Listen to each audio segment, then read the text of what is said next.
Alas 10 na day ko nakabangon, pero ning mata ko, I guess sayo-sayo gyud to, murag na sa alas 6, kapoy lang bangon. And then, before I start my day, magkapis ako.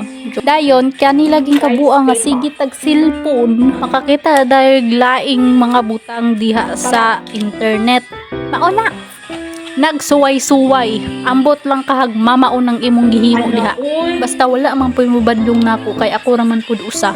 Nya mas better pa na maglihok-lihok kesa anang sige rag higda mo ginagiun sa ko mama.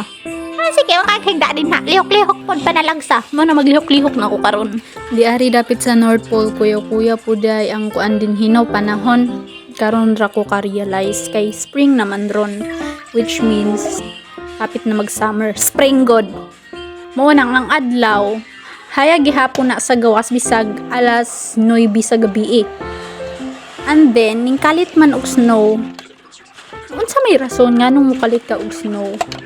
Kanaman kung snow god, sa una ramang good na nindot god, pero magkadugay, murag kapuyon na ka.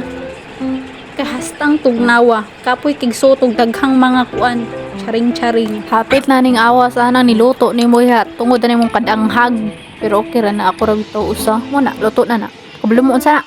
Tiyok buke. No, hindi tiyok buke. Tok buke. Ambot, oy, basta ka to. Katong makitaan niyo sa salida mo na to. So, akong tilawan niya akong giloto. Nakita na rin ako sa TikTok. May nagnamao.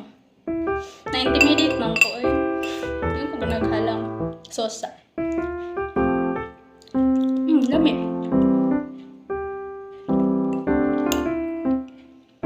Tamis siya sa una, di pagkahuman ikaulahi halang. Di pa kayo halang. So, kanina.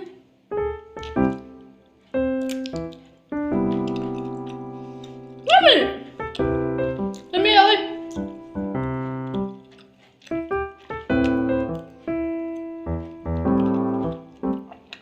Halang lang. Wait. Namuday ko yung kable. Yan. Muna yung kurma.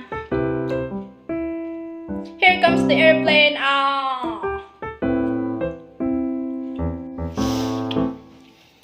Makasip ko nagitag ahatan eh. Lamig kasi ito snog mangga eh. Pasuya lang ko ninyo.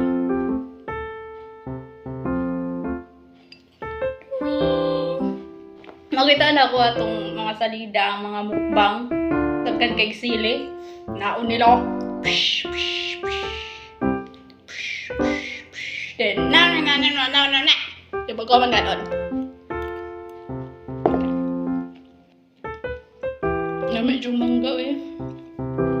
Gimingaw kong mangga. Diba ka kung madaot ani? Kape akong giparis ani? Ambot lang. Pinabito na madaot kay mabidriden. Bidriden! Sige, bye!